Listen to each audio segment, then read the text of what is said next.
Bonsoir à tous, bienvenue sur ma chaîne Brintech. Aujourd'hui, nous allons continuer encore à travailler sur notre projet qu'on avait commencé tantôt. Donc, on va venir sur notre code. Aujourd'hui, qu'est-ce qu'on va faire? On va styliser encore notre, disons que nos balises LI, nos balises LI. D'abord, on va venir dans notre dossier et on va lancer notre navigateur, notre site, notre navigateur. Voilà, voyez ce qu'on avait fait la dernière fois. Tout y est, tout bien. Ce qu'on va faire, on va changer la couleur de fond. Voilà, on avait mis cette couleur, c'était juste pour essayer de voir si disons, les deux fichiers étaient reliés. Bon, cette couleur, je trouve qu'elle n'est pas assez bonne, donc il va falloir qu'on change la couleur. On va prendre une couleur un peu, disons, grise. Donc, on vient ici, on va mettre le code, disons, on va mettre une couleur blanche. Et à partir de cette couleur, on va chercher la couleur grise. Ok. F, non, pas ça. Ok, 3 fois F. J'ai oublié de mettre le dièse. N'oubliez jamais de mettre le dièse. C'est trop important. CTRL S. On revient, on aura une couleur blanche. Voilà, c'est bon ici. Cette couleur blanche, elle monte un peu tout. Maintenant, ce qu'on va faire, on va revenir sur notre code CSS qu'on avait fait tantôt. Et on va mettre des bordures à nos éléments qui sont ici. Donc, on vient là. Là, on va dire que on va venir sur notre code, on a mis space between, on va mettre des bordures. Donc ici, on va le mettre une bordure bien arrondie, border radius de 50 pixels, disons 50%. Voilà, 50%, CTRL S. On va revenir sur notre navigateur, on va actualiser la page. Je pense que ça n'a pas bien marché. Qu'est-ce qui est l'objet? Une border radius 50 pixels. Non, c'est pas là, on a mis le border radius. Désolé. Ce qu'on va faire, on va utiliser ces deux balises là. CTRL C. Et on va venir juste les mettre là. On va mettre des accolades et on va lui mettre des bordures, border, radius 50 pixels. Essayez de mettre 50 pixels, CTRL S, et on revient sur notre page. On va actualiser la page. Jusqu'à présent, c'est pas ce qu'on veut voir là. Ok, ça marche. Ils ont une bordure, 50 pixels. Très bien. On va lui mettre un background color qui sera, disons que un background color qui sera en orange. Voilà, qui sera en orange. Et là, on pourra voir le résultat. Voilà, donc vous voyez la bordure orange qui prend tous les éléments là. Ce qu'on va faire, on va enlever le UL. Juste laisser les LI, car c'est les LI, on veut voir que chacun ait une bordure radius. Donc, on va revenir sur notre navigateur et on fait ça. Donc, vous voyez comment ça est. Maintenant, pour que ça puisse prendre toutes, disons, les mots accueil, puisque on remarque qu'il y a des débordements ici. Voilà, le A, il soit un peu, tout ça. Donc, il va falloir qu'on mette des marges intérieures. Pour indiquer une marge intérieure ici, ce qu'il faut faire, c'est mettre un padding. Un padding, bon, on va mettre un padding de 15 pixels. Un padding de 15 pixels, on va enregistrer et on va directement sur notre navigateur actualiser la page. Donc, vous voyez, c'est bien vraiment arrondi maintenant. Vous voyez ça? C'est vraiment bien arrondi.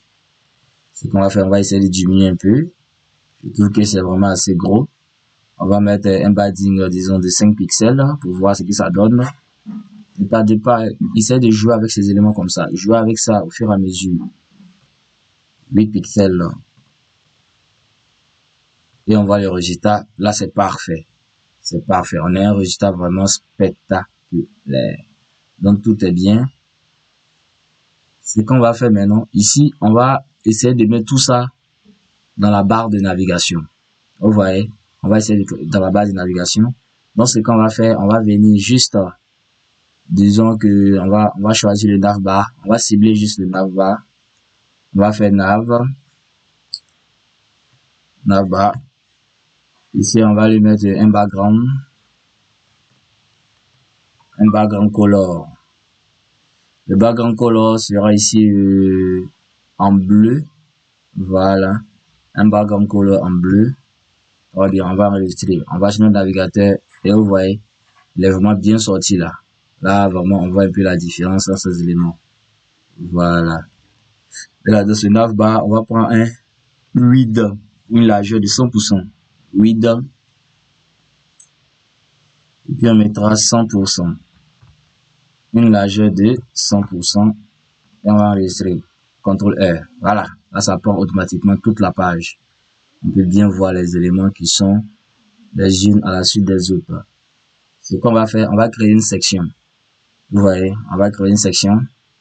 Donc, on vient sur notre HTML, juste après le navbar, on va mettre la balise section. Section, Alt 62. À l'intérieur de cette balise section, ce qu'on va faire aujourd'hui, vous allez importer, disons, une image. Vous voyez, vous allez importer une image qu'on va insérer. Donc, ici, pour insérer une image en HTML, c'est simple. Il faut utiliser la balise IMG. Mais avant de le faire, on va devoir faire un travail préalable. Vous voyez. Bon, pour faciliter les choses, ce qu'on va faire, on va juste créer cette balise section et puis voir ensemble les classes. Vous voyez, les classes. Vous allez me dire c'est quoi une classe? On va le voir tout à l'heure. Ce qu'on va faire, on va insérer un texte à l'intérieur de celui-ci. Donc, on va utiliser la balise P qu'on avait vu 62, lorem. On fait lorem et on va mettre lorem 100. Où je prends lorem 200, voilà, pour dire 200 mots, et on fait entrer. Donc, ça nous fournit le texte en question. Bon, attendez, il va falloir découper ce texte-là pour qu'il puisse au moins, voilà, on va découper ce texte.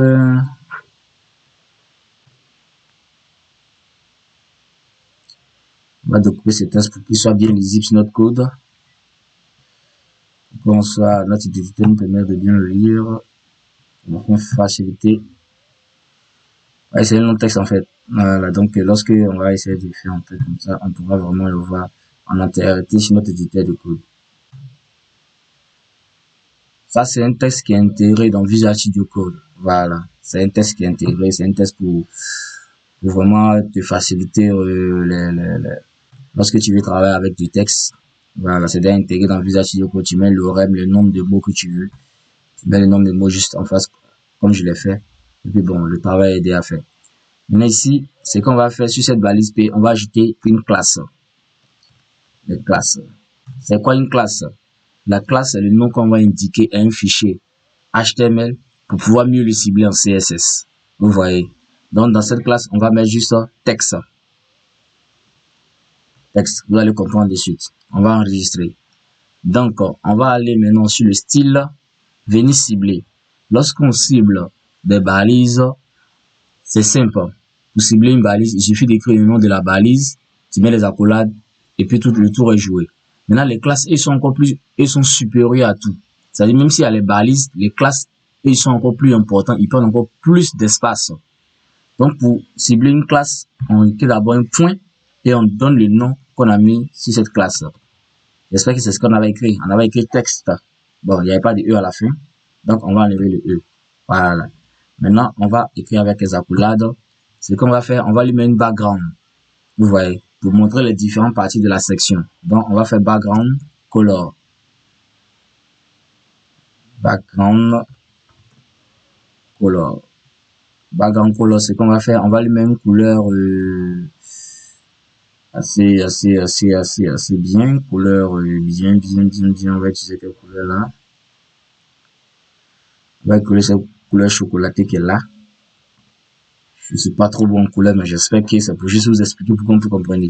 Sinon, franchement, bon, en couleur, je suis pas le roi des couleurs en tout cas. Donc, on va actualiser la page. Donc, vous voyez, voici notre texte là. Le texte a été fait.